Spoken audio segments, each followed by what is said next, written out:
Welcome back to the Backlog Boys podcast at the cinema. With me, as always, Mr. Purple himself, Samuel. Hey, how you doing? There's no real Mr. Purple, No, there right? isn't. Yes, there is. It's Sam. It's me. Oh, okay. Yeah. Then there's Mr. Red, Alexander. Ooh, Mr. Red. The color of blood. Oh, That's a good one. I don't even know. Whatever. Who are you? And then there's me. I had to look down. I genuinely had no idea what I was wearing. Mr. Blue, Omar. Gotcha. Oh, I thought you were Mr. Black. What's that supposed to mean? Can you cut this part out? I'm kidding. I was going to call you something else. Mr. I don't know where you go. All right. If you couldn't tell by our colors, we're talking about Blue's Clues, my favorite show as a kid. But other than that, we're also talking about the very opposite of that, Reservoir Dogs, Quentin Tarantino's directorial debut. I don't have that many stats and facts and what's all that, because I think a lot of it's like kind of spoilers. Yeah. A lot of this movie is kind of spoilers. Mm-hmm. The only real thing I have is like budget, which was like, there's no like exact estimates, about like $1.3 to $3 million. The box office was like only $3 million. Like, this did not make any money for Quentin Tarantino at all, to be honest. I think a lot of the money went to like the music. I think like the actors, I think were like, they didn't care. Okay. And like even like half the actors aren't like, I mean, one of them is Quentin Tarantino. Yeah. So there's not, I mean, and there's not many actors to begin with in the movie. Well, as far as I know, like a lot of them are either smaller, newer actors, or like the guy who plays Mr. Blue, I think, is like an actual he's a former actual thief. I was gonna talk about him a little bit, but so like he's not an actor by trade or anything, and I think the only real guy with acting chops is Mr. What's his name? Mr. White. Mr. White, yeah, Harvey Keitel, who actually is in Grand Budapest. Well, I mean, these guys done other like. That's what I know him from. Who is he? He's the old dude who helps break them out of prison. He has like the flexing muscles. Oh, is that him? That's him. Oh my god. The guy who plays Mr. Orange, he's in the Incredible Hulk. Yeah, he's the Abomination. He's the Abomination. He's in other stuff too, obviously. But I think he's the only one I recognize. Aside from that, yeah, everyone else. I think some of these guys have been in the Quentin Tarantino. Oh yeah. I don't think I've seen anything with him. He's just. I've seen him stuff. Spy Kids 2. Hey. Oh right, he was on that. What's his famous line? Do you think God 2 hides up in heaven because he too fears what he's created? Yeah, that's what it was. And I'm like, this is a kids movie. What? I love. Yeah, I love Steve Buscemi. But yeah, Reservoir Dogs. I think it was. I also one of the things where like a lot of those scenes, like outside scenes, like he didn't have permission to like stop the street lights and stuff. So like they just films like a lot of stuff outside, just do it. Just have like, especially like there are like a handful of traffic scenes. You have to time it to the lights. Oh. And then like I think there were some of them where like they got honked at all the time because they're like in a live street and they're just recording shit. There's some or whatever. Scenes that take place in the middle of the street. Yeah, they had to like time like a lot of it or whatever. Oh my god, this guy's not like because like what, like 92 I think it's 92. And he's not as famous. Like he's not famous. Like what was it? Dust Till Dawn, I think. I don't even know if he was that before this. I think that's after. And he's in it too. And I think he worked on it. I think he directed it too, or something like that. He worked on it. For sure. This is like one of my favorite movies of all time, and it's not even my favorite like Quentin Tarantino movie, but it's still one of my favorite movies. So if that makes any sense. Okay. Yeah. Like I love this movie, and I think I've seen this movie like the most. This and Scott Pilgrim. It's like the two movies I've seen like the most. Sounded like you were gonna say a number. No, I know, but I'm like 27 times. I don't have I couldn't. Even if you ask me like how many times I've seen Scott Pilgrim, I have no idea. But I've seen it like verbatim or whatever. Okay. But I don't know about you guys. I assume none of you guys have even seen this movie before. I actually saw this like a year and a half ago or something like that. So this is my second time watching it for sure. I guess this is Alexander's. This is my first time. This was on my list. So you were just like, please. Yeah. Movies. So I think I said this when we chose the movie, but like I bought this movie when I was like starting to like change my career path, and I'm like, I want to make movies, and I'm like, I want to watch all Tarantino films, and I have most of them, and I've seen only a handful of them. He only has a handful to begin with. Oh yeah, they're like 9, but like I've only seen like probably 3, but like yeah, this has been sitting next to my PS5 for like the longest time, like because I was gonna watch it at some point, and I always like put it off to the side, and it's just been waiting there for me to watch it. And I finally did. Yeah, I think I've seen all of Quentin Tarantino movies except for Death Proof and the Kill Bill. One of them. I don't know which one I have not seen. I think I've seen the first one, not the second part, but I have seen all his other movies. And this one even isn't his best ones. Literally, his next film was like one of the best ever. But I don't know why. I think Reservoir Dogs is just like, it just works for me. It's like, what's that one movie called? Like 12 Angry Men or whatever. Yeah. like those 12 dudes have to be in that room. Whatever. Yeah. Like I like that movie, even though it's like, it's just like just told people to talking all the time. Like, I just love dialogue. Maybe that's why. Yeah. And like Quentin, obviously, like this is like his main thing, is dialogue. And the way this movie's shot, where it's like, and like other movies you've seen, like Wes Anderson ones, where like it's like past, present. They keep like jumping back. This one has like a mystery aspect, which, to be fair, it's not that hard to solve. Yeah. Like, well, literally, the movie kind of tells you like pretty quickly too. But like, if you like literally think about it for like 5 minutes, it's pretty easy to figure out like kind of like who's the cop. Yeah. Because the summary of this movie, I don't know, I thought we've said it. It's basically what is it, like 8, 9 guys. Six guys, I think, actually. Well, like I think it's including like the other people. Like, Yeah. Okay. They rob a bank. That's basically the movie, and then like it goes wrong. A jewelry store. Yeah, sorry. And it goes wrong. The cops show up earlier than they should be, and they're thinking there's a rat between all of them.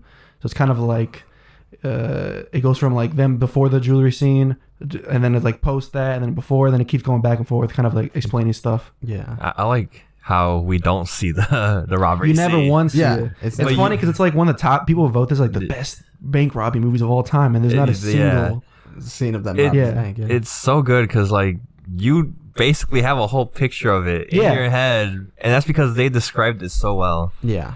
I think I love that because it's like and also like the movie's not about that at all.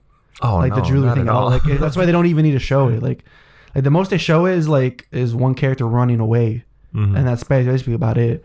Well, that's the closest you'll get to that is jewelry shop, and the thing they stole. Yeah. But like it's just them like trying to figure out what's going on, and then some other people's backstories. But yeah, like the way the characters describe what happens, like you in your head, you're just like, oh shit. Especially because like one of them's lying. You're kind of like, what is true, what's not? Because you don't know either. Because you're not. So he's like, there's a point where you're like, who do you believe? Yeah. Because everyone's just saying shit, and you're just like, well, is this guy the bad guy? Is this guy the good guy? It's kind of like, and that's why like I think it just works perfectly. Also, the color gimmick is just fun. Yeah, it is really interesting. The Mr. White, Mr. Orange, Mr. Pink. I love that conversation where he's like, "You're Mr. Pink. Why am I Mr. Pink?" Like, honestly, no one wants to be Pink, but like, he's just like, "Man, what the fuck, stupid Chevy scares Pink." Yeah. Can we switch names? And he's like, "No, you're Pink. Like, we're gonna confuse." Like, what? Yeah, it's just a whole thing. I wanted to mention how strikingly this movie really starts. Like, there's like a pre-scene where they're like in the diner talking, and it's a very like iconic scene people reference all the time. I love that scene. It is really weird. Tarantino's character's dialogue about Madonna's song Like a Virgin. It's really strange, but it fits in with Tarantino's like aesthetic, you know. It's his whole thing. And then the whole like iconic Mr. Pink doesn't tip, you know. Yeah, and he's like, what the fuck do you mean you don't tip? And he's like, I just don't believe in it, you know. It's like a whole thing. I didn't like that beginning scene. Oh, I mean, I did like it, but like it didn't hook me. Yeah, it's interesting, but the part that hooks you is right after that. Yes, when you start after the bank heist and fucking Tim Roth's character, right? Mr. Orange. Mr. Orange is bleeding the fuck out, writhing in pain, and it's just so striking because like I typically watch movies at night. So I had the volume kind of higher up, and I was just like screaming in agony. It's like he sounds like a woman screaming. Yeah, like he's very dying. high pitched. Yeah. I think the guy who plays Mr. Blue, the old man. Yeah. I think Sam was like where he's like, oh, he was an actual bank robber. He said he thought that opening scene is the stupidest thing ever because he was like, no bank robbers would eat dinner all together before they rob a bank because people are gonna be like, oh, well, those guys just robbed the bank. Yeah, like he's like, that's the dumbest thing. Like I think he hated doing this movie. That guy. Oh, because like he's like, this is like a disgrace. The bank rob. Well, I think he also went on record saying like no one would ever sign on to a job like this. Working with 6 people they don't know at all. Yeah, that's saying like that too. It's like we just kind of just like debunking like. I'm like, this is a film, buddy. Like, you gotta kind of have to make shit up to make it interesting or whatever. Yeah, I don't think most bank robbers like you're orange, you're blue. I mean, but I bet you like after this code movie, names. People after this movie, people were like, oh, we should rob a bank. You're Mr. White, you're Mr. Orange. You know, I want to be. Was it blonde, Mr. Blonde? Mr. Blonde. Oh, was it Mr. Blonde? Was it blonde? Yeah, because he's not yellow, he's blonde. I thought he was yellow, but yeah, he's blonde. Mr. Blonde. Yeah, which is weird now that he's the only guy who's not an actual color. I think it just sounds cool. Yeah, I guess so. Like blonde, it sounds cooler. But Never mind. I was gonna say something spoilery, but never mind. But yeah, like I think the other thing was the old man who hires them. Yeah. He's that. Quentin remember saying he was like it was hard to work with him because he just forget his lines the entire time. Oh. So he would just constantly be like, "Oh, line," and he keeps saying that shit. And he'd be like, "God." That's probably why he's in there for such a Yeah, minimal amount of time. I think there are scenes where you can hear Quentin Tarantino like talk, like Really? tell him his lines as they're going. Huh. Again, this is like this is like his first movie. It's Yeah. like really old, so like there are times where like kind of stuff like that kind of happens. Mm-hmm. But like yeah, I think there are times you can hear him sometimes, like hear Quentin Tarantino say something. And sometimes I've seen this movie. Yeah. You know, like, I think it's like the ending. I think you can hear him there Yeah. or whatever. Like guiding him through the like saying standoff. stuff or something like that. But also like background stuff where like there's small like colored items around, like they're colored up bottles when they're like in a Oh yeah, when they were like washing off their faces. yeah, and all there's like that. colored bottles. It kind of like tells you like it tells you the traders of the bottles. Pretty much. I think when they're in the dining room, like the tablecloth is colored a certain way as for the colors they are and stuff like. There's other stuff like that too. I guess that makes sense. I mean, Mr. Orange, like blood is like the closest thing to orange that they could have used. Yeah. Because I had white, yellow, blonde, or whatever. That makes sense. Yeah. I guess blue. Well, no one was blue, so never mind. Yeah. I think he had a blue shirt on, Mr. Blue. He might have, yeah. Or some that sounds right for some reason. Yeah. I think it's also like surprising she like a director like I'm gonna be in the movie like Quentin Tarantino. I think I think he was casting for someone else, but he was like, nah, just fuck it, I'll just do it. I think so. There's something with that character. Yeah, and I think it was that scene like the like a virgin. Like I think it's him. Like, I think he generally thought that or something like that. Yeah. That's why he wanted to, like, fuck, I'll just do it or whatever. Yeah. That whole, like, beginning scene was probably, like, a whole, like, cold open. He's like, let's get this in. Yeah, I mean, that's probably exactly why he wrote it that way. Just like, be yourself. Come on. Yeah, you don't chill. You don't you're a fucking asshole. Yeah, I think I used to live like that. Like, not because, like, before this movie, I used to be like, tipping, fuck that. Yeah. And I saw this movie, I'm like, it reinforced me. I'm like, yeah, you're right, Mr. Pink. Mr. Pink's right. I am Mr. Pink. And then, like, as I got older, as we all worked a job where we needed tips, I'm like, well, maybe I should Maybe I should tip a little. I should tip a little. I feel like more. you've told me this before. I've definitely Because said we this. definitely, like we used to rely on tips. Yeah. But I definitely was like, maybe I should tip more. Yeah. Oops. No, but yeah, it's kind of hard not to talk about this movie without spoiling. Yeah. Honestly, like there's a lot of stuff I want to talk about. It's like, yeah. We can just generally talk about the performances and how we feel about it. Like I think Tim Roth is probably the best, the most standout actor. Yeah, 100%. He is, but like he's in it. He doesn't have many like speaking lines. No, he's just screaming a lot. Yeah. Well, I mean, there's like the second half. Yeah. But there's that stuff like that. I feel like that was like max like 10, 20 minutes that he was talking. Yeah, and like I really like Mr. Pink, Stu Buscemi's character. So good. Yeah. He's just fun. The one thing I will say is like you can't have a Tarantino movie without some stuff that's like okay, cool. You know, there's The N-word. yeah, there's a couple of times where like it's said, and it's like I get it. Like you're trying to be like this guy sucks. Like it's like with Boondock Saints. You know, Yeah. but at the same time, it's like You didn't need to say I that. didn't really need that. Yeah, you didn't need You to say know, that. like. What was I saying? Like I watched this with my older brother and my younger brother. Right? My older brother's seen it already. My younger brother hasn't. So when the scene came up and he said it, my younger brother's like, "What?" And I made the joke like, it isn't a Tarantino movie without the N-word in it." You know, like everyone for some reason. I feel like it's just like a thing of its time. I think so, but I mean, his other movies, like, it makes sense because, like the Django, it's like slavery. Oh, for sure, that one. Samuel Jackson, so it's like he's in most of them anyway, so like he kind of just ends up saying it. Yeah. Like I think Glorious Bastards. I don't know if I actually don't know if it's so in like there. that one would be weird because I don't think there even is a black character. It's in German. They say it in German. Oh. That's why. And he's like, how do I loop this? I'm totally kidding, by the way. But we believe you because it makes so much sense. Yeah. Oh, it's a Tarantino movie? Of course they say it at some point. I mean, I really do feel like it's just because it was made in the 90s. Because that, like, you won't see a movie today with that kind of language. I also think for him, it's like, he's like, well, this is how someone would say something. Yeah. Yeah. Well, it's like but like in Pulp Fiction, how he says it in that movie. Yeah. Which is like, all right, dude, like I get it. Cool. Spoilers. What do you mean? I haven't seen that. Oh. I think another thing where like I think people are like I don't think Quentin Tarantino's confirmed it, but like this is like all his movies are real, like connected. Oh yeah. But like some movies are movies you can see. I think like Kill Bill is a movie you can watch in the Quentin Tarantino universe. Yeah. It's not a real thing that happened, but like I think like this movie and like I don't know all on the top of my head. Well, some of them are like connected. I think in Once Upon a Time they were like it was not the exact, but it was like the Inglourious Bastards. They had like a scene where like Similar. that showed it. Yeah. Well, like I know this one's like directly related to Pulp Fiction. There's a theory. Yes. Well, no, I thought it was confirmed. I don't. Maybe. I feel like I don't think he's ever confirmed anything, but I could be wrong. Well, because I know there was a plan to make another movie. Yeah, there was gonna be another movie. Well, okay, now I know what you're talking about. I know what you're talking about now. Sorry. Yeah. I'm thinking of a completely different thing. Okay. Is that John Travolta's character in Pulp Fiction? He's brothers with Mr. Blonde. They're brothers because they have the same last name. Yeah. I forgot their last name. And it's confirmed. Vega. Yeah, because they're gonna make a Vega movie, like both of them. Vega brothers. Okay. But both like of them. this is like 2000 something, where like they're way older now, and they were just like, this is no point Yeah. to do it anymore. But there was another like Steve Buscemi's character, because he's also in Pulp Fiction. People theorize like they're the same, like it's the same guy because he doesn't say his name. He's I just don't kind remember of, him in Pulp Fiction. He's barely in. He's a waiter. Oh, okay. For like Oh, a yes. minute. He's barely in it. Yeah. And then like what they steal, they never show what they steal. Yeah. They just look at it. And in Pulp Fiction, like there's a suitcase where they never look at it. They just open it and there's like a light comes out, but they never look at it. So people theorize it's the same thing. Yeah, I've seen that scene, and it reminded me of when they opened the trunk in this movie. Yeah, I think that's another Quentin Tarantino thing where like open, like you're in like the looking down. Yeah. Yeah, like Looking up. you're from the perspective of what they're looking Yeah, at. You're what they're looking into. Yeah. Like, you. I almost specifically. said it what it was by accident. Yeah. Yeah, But- to me, I was in there. I wasn't Yeah. born yet, but I was just Yeah.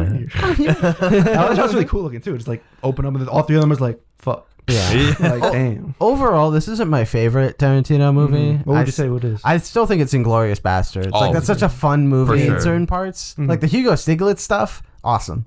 Hugo Stiglitz. It's like when Sam Jackson does the narration of the former Nazi soldier who's like killing all the other ones. You know what I mean? Him, like that's a cool bit. But then like obviously the bar scene and the very first scene with what's his name? I'm thinking of Christoph Waltz. That's his name. That first scene is so tense yeah. and so good, you know. And then the bar scene and With Hugo Michael Stiglitz. Fassbender. The fact that the baseball scene, right? You remember that? Yeah. That was supposed to be Adam Sandler? Adam Sandler. Yeah, I I know. still want to see that. I wish that was a thing. Really? I won't say his character's name. They reached but out to him. Adam Sandler. I think his Sandler to do agent was that. like, no. Yes. 'Cause it would be like a bad thing, like a bad image, but he would be perfect. It'd be Okay. It'd have been fucking so awesome. weird, but I would have been down for it. Yeah, Anyway, yeah. sorry, yeah. But that would have been my favorite one. Like this one is pretty close, not second, but it's up there. It's not a bad movie at all. Yeah. But definitely on a rewatch, I'm not as down for it. You know. Yeah. So I think it shows that this is his first movie. Oh, yeah. Because it's like, it's good, but it's not like amazing. It's not what Tarantino is known for. This is like a perfect first. Yes. Like, I still think, like Sam said, Inglourious Bastards is like probably one of his best. I really like Once Upon a Time in Hollywood. I love that movie too. Yeah, so those two are like top two, but like this one, I'd say it's my least favorite. Oh wow. I think I love Django.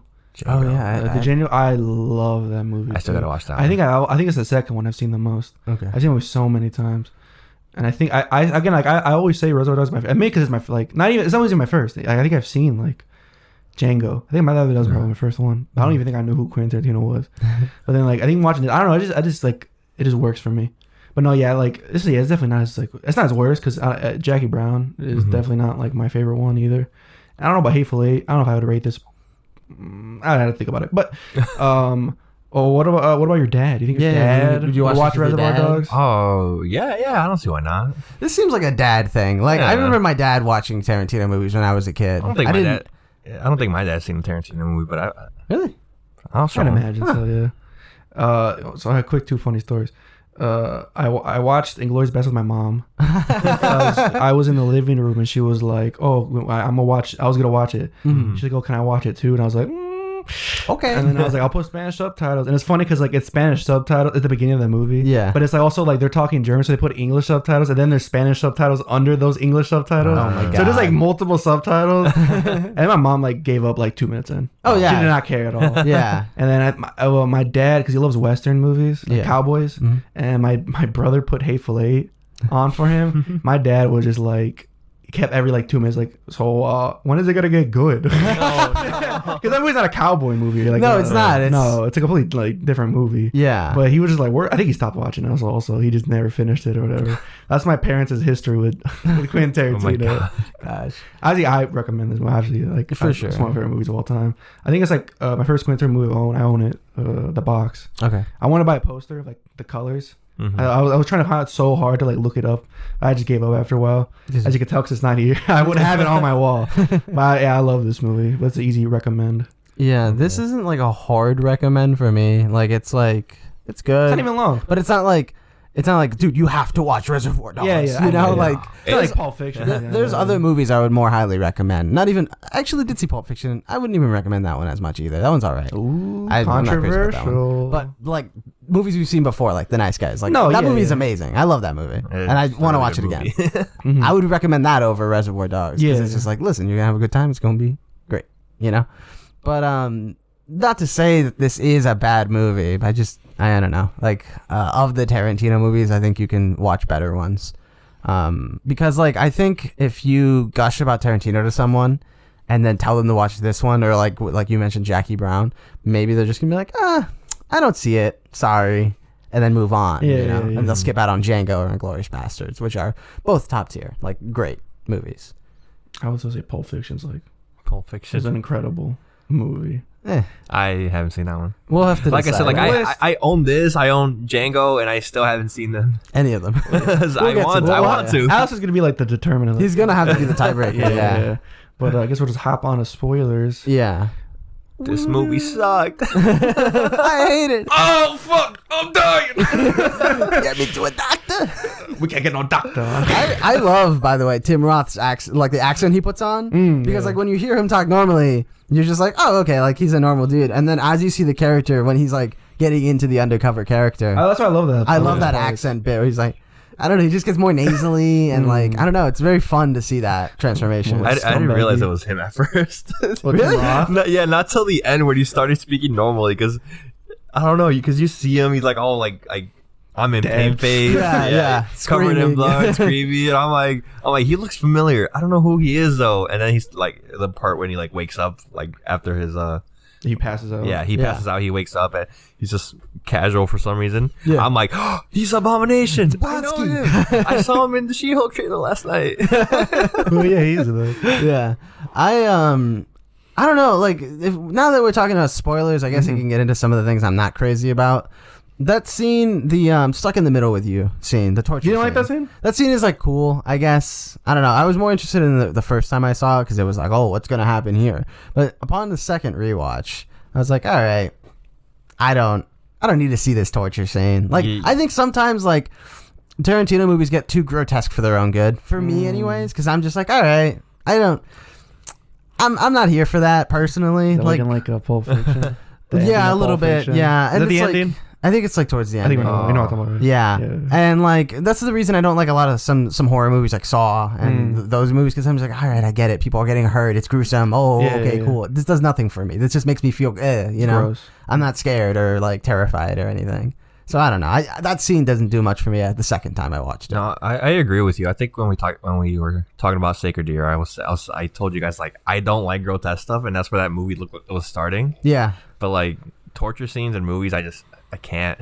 Yeah. I don't know. I don't know. It's I I don't know why. like Well, I'm sure if I watch it, like maybe if it's like interesting. Like- that one is not grotesque. It's a different kind of. Yeah, it's it's a different kind of thing. weirdness. But Okay. that's whatever. We'll keep. I think it just gets. I think with this one, it just gets too into the weeds with the knife cutting, with the ear cutting off and all that. Like, I think they could have shown that stuff. Mhm. They could have alluded to it, moved on, or just like shown it off screen or something. I don't know. What Like, I thought they were gonna do is he cut his ear off, but they just weren't gonna show that side anymore. yeah, I think one he loves that shit. Yeah. He loves like this kind of stuff, and that's why he's all in the most of like if Kill Bill is just all that most of the time, like him just cutting limbs off and shit like that. yeah, So, like that is kind of his like forte, if you will. But like I thought that scene was good. I like that scene a lot actually, especially because the song is like a not like fucked up song. It's a regular like For sure. like, and then it's like it makes you like the what would be like juxtaposition. I don't know if that's the right word. Where like it's a calm song, but it's like a fucking torture scene. Yeah. I don't know if it's maybe because of the scene that it was like Involved in. yeah, but like towards the end of that scene, I'm like, can this song end already? I hate this song. It's annoying. But I think it's because I've heard it before, and I've never had this like feeling before. But maybe because just the torture scene. I think it's just because he milks it so much. You know what I mean? Yeah. Like that scene could have been cut down a bit, and I feel like I wouldn't have lost much if that scene was shorter. Like I feel like next time I hear that song, it's just gonna unlock that memory for me. But the thing is, like, for me, I'm noticing even a lot of my own criticisms are about like efficiency, quote unquote, where it's like, I get it. Cut the scene short. I mean, like with most of the movies, I've been criticizing that kind of thing. So I think that's just a me thing. Maybe it's my ADHD brain where it's like, okay, cool, scenic route, cool. Let me see the story progress, please. You know, like I don't know. Like I'm starting to second guess myself a lot of the time with that stuff now. I think for me, it's like that's when you know the movie got me when I don't care like about that. Where I'm like, this song's too long. I'm just like, I'm in. Yeah. Like immersion or whatever. Like in this movie, I'm just like, the characters and dialogue were just so good, I didn't care. I was just like, I'm 100% in this movie or whatever. I think that scene as well, I think it's good because it just shows Blonde as like a psychopath. Like, he's just straight up a psychopath. Yeah. So then he also, that kind of makes you think like, what if he did do something? Because like the way they tell the story, like he just fucking started killing people. Yeah. And you're just like, what if he's like something too? But then like you see more backstory, you're like, well, no way he actually would. But it makes sense because Mr. White, when like they're like, why the fuck is like, why are you believing Mr. Orange, not Blonde, who's dead right now? Yeah, it is like, no, because he's a fucking murderer. So you're like, well, yeah, you understand because you just saw him, actually torture a fucking dude who like, which is like, I don't know anything. Yeah, and he just fucking tortures the shit out of him, which is good on that cop. He's like, yeah, he knew who he was. Yeah, and he was just like, nah, I know who you are. And I was like, wow, that's pretty good too. That was a pretty good reveal. Like when I think this movie does so much better when you don't know much about it going into it. There's a lot of shock value to it or like twists. I jokingly, like, before we recorded, I jokingly called this the Among Us movie because it's just like, who's sus, guys? Yeah, but I mean, it's more than that, you know? The intrigue is there, definitely. But on a rewatch, it definitely loses its value for me. I don't know. I'm curious how you can watch it so many times and still have the exact same. To me, I just love it so much. Where I'm just like, it's not like I don't even know if I had shock. Well, maybe obviously I had shock, but I was just like, I don't know. This is one of those things where like I can just watch it, and I'm fine. I just have joy when I watch this movie. He's so happy when he hears those songs. That's just how I am with movies. Like Scott Pilgrim in the World. Tell me so many. I can quote that movie. Yeah. I love those jokes, and I still laugh at the same jokes that I've known for years, and they're still funny to me. This movie's still like the dialogue I'm in, and I already know what the fuck's going on or whatever. I think I love the scene where like he's like doing the practice story. So he's like, literally, you were literally hearing him tell a fake story just in case someone asks him about something, and he can have it like prepared, and he has to make it sound so natural that no one would even question it or whatever. Yeah. Well, I think like stuff like that is like tickles me. That is the cool. I think that is probably one of the coolest parts of the movie when you see his character develop for this undercover thing, job he's doing, I guess. But I don't know. There's sometimes where the movie just kind of feels weird, like aimless, I guess, or like not aimless, but where I'm starting to be like, all right, like I get it. Or like when you go through the backstory of Vega, Blonde, that scene is a little weirdly long. I mean, they're wrestling in the boss's office for a while, you know, busting each other's balls and calling each other words and stuff. Like the way I see it is, it's like, it also sets you up that you the audience know you believe Blonde would never betray them because he cares about these guys so much. Yeah. But the character Mr. White doesn't, because he only knows them through working with him, not because of anything else. Yeah. So I think that to me, like, that sets up that, and I'm just fine with that. Yeah. Or I was like, I believe he's like, I would believe he would never do that. But because he's also a psychopath, like, maybe. But then they're just like, no, he would never. You're like, yeah, you're right, he probably wouldn't. Yeah. Because he goes to jail for them. Yes. Like, he just went to jail because he tried to help those guys or whatever. So that's what they're like, he would never betray us. And Mr. White's like, he's fucking crazy. Fucking just shoot people. I don't give a fuck. I love how Mr. Brown is like a shot in the head and he's still alright. He's still driving for a bit. Oh my god. Isn't he crashing? He keeps talking. I got blood in my eyes. Yeah, he's like, I can't see, and just fucking just dies. Yeah. And I think Blue dies just like off screen, which I guess because he didn't want to be in the movie anymore. Yeah. He's not even in it that much, is he? He's literally just in the beginning scene. Yeah. I think literally just it. There. I think my one of my favorite cutaways though is where Mr. White is talking to Mr. Pink, and he's like, "How'd you get away?" And he's like, "I ran." And then it jump cuts to him like sprinting down the street, getting chased by the cops. That one's really like unintentionally funny. It might have been intentionally funny. Yeah. But that one's just like, all right, like this is cool. Like I like this, you know. Yeah, there's so much licensed music in this movie that I kind of wanted Iran to play by it. That would have been kind of funny. They have too like on the nose probably. It might have been, but I think like one of the more iconic shots of this movie is when Mr. Pink's on the floor. And Mr. White has the gun on him, and they're both pointing their guns at each other. Yes, and they're just like, oh, that's like a picture they always show for like the movie itself. It's like that picture. I love that. Yeah, I think that and them walking. Yes, them walking out of the diner. Like that's those two shots are like one of my favorite shots or whatever. Yeah. But like Mr. White and Mr. Orange's like relationship throughout this movie is so interesting because you only have like also not that much time, but you believe that they're like Mr. White's like you're like my son. Yeah. Why are these so close? Yeah, my question is if Mr. White is a professional like bank robber, I think it's just a kid because he's not. I think because the way the movies is like they're all bad people, but Mr. White's definitely the best human out of all of them. Yeah, like obviously Blonde is like the opposite aspect. I think Pink is like the most like he's selfish. He just only cares about himself. Yeah, but like I think they're showing Mr. White's like he is a nice person, but he's also just a bank robber. So he like and he feels bad for someone who's like the new guy, which is Mr. Orange's character. Like someone who's like kind of the rook.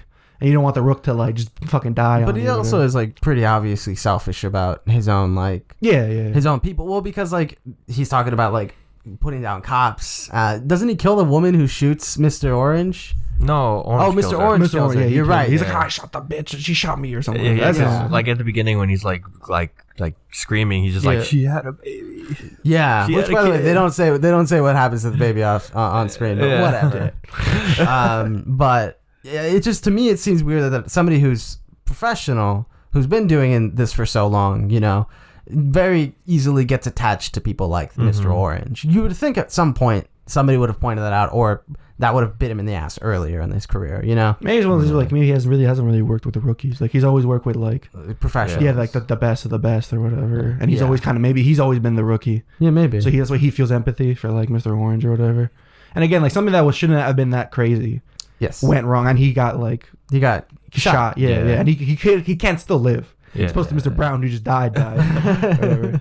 I do think as I mentioned earlier, like Mr. Pink, where like because he runs away, and like they don't ever show it, but like there's like a theory like, oh, did he get captured or not? The way audio sounds, the way I haven't tested listening to this movie. I watched this movie.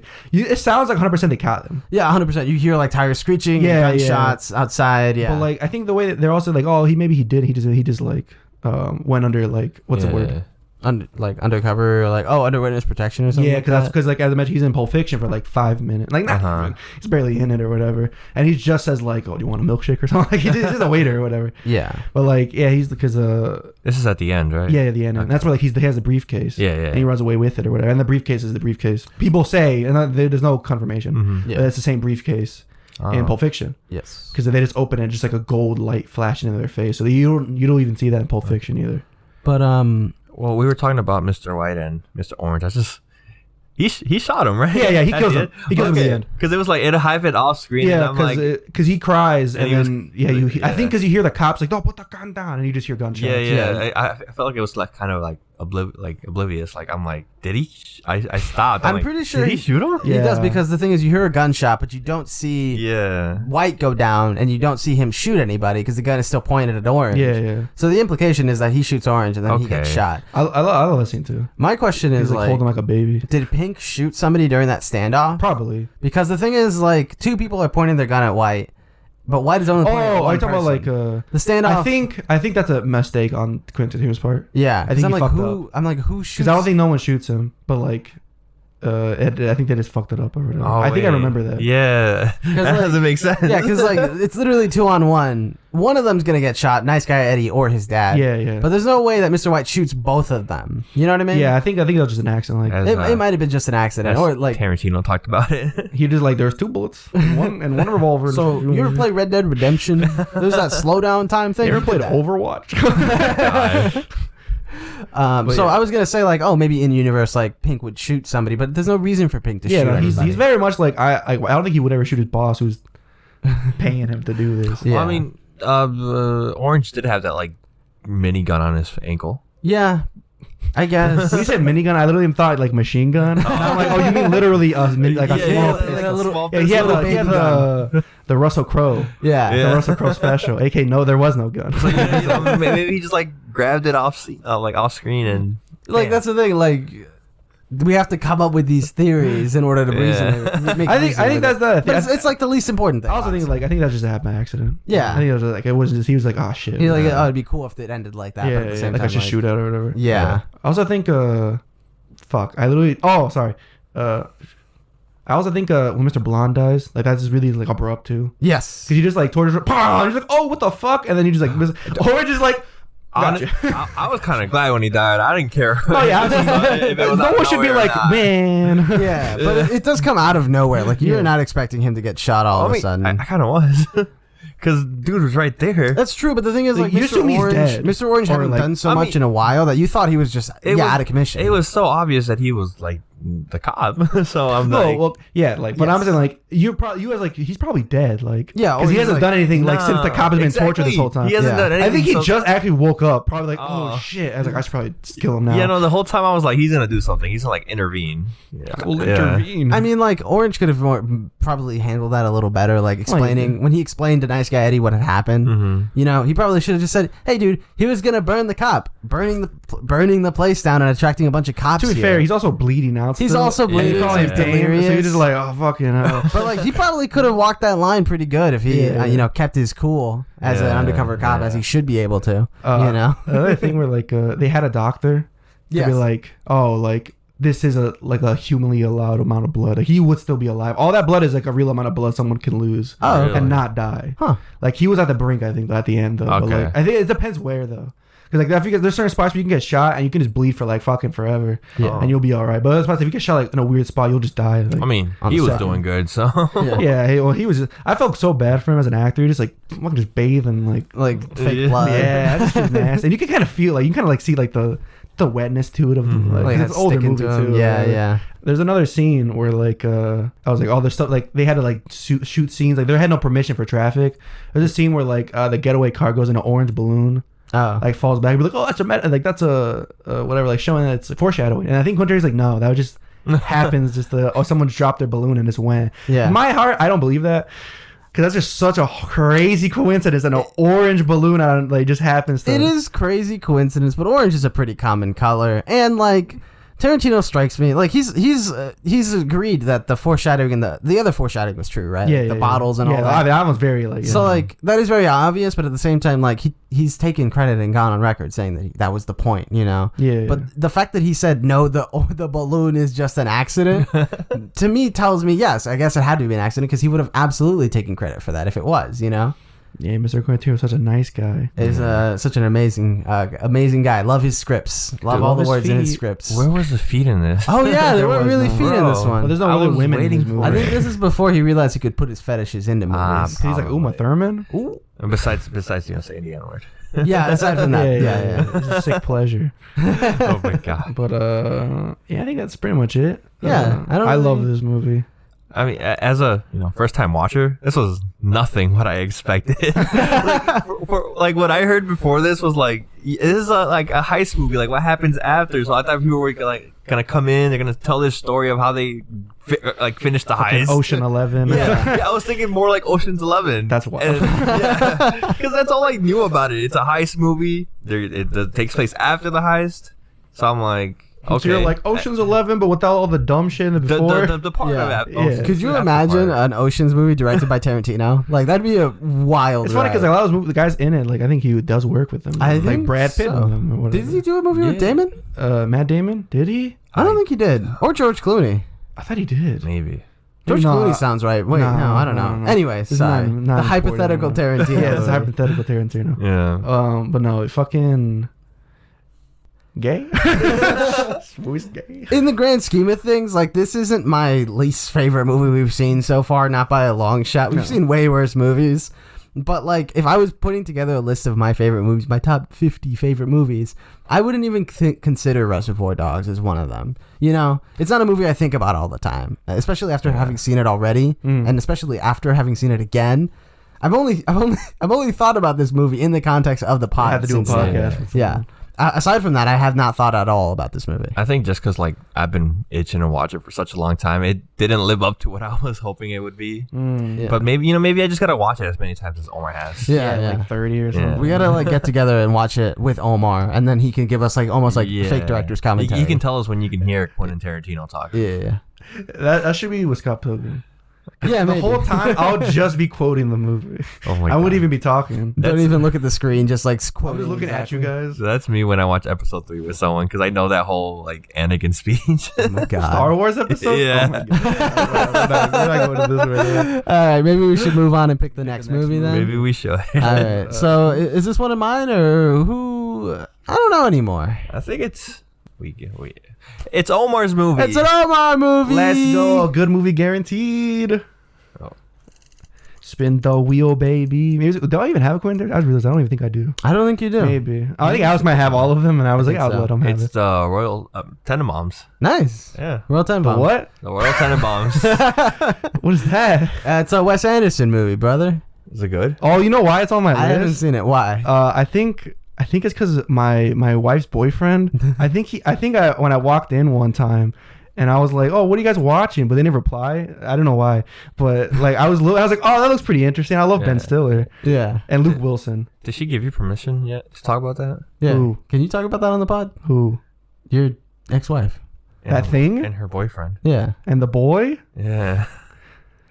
So watch the next episode. Coming soon. You can watch. Now available to own on DVD and video.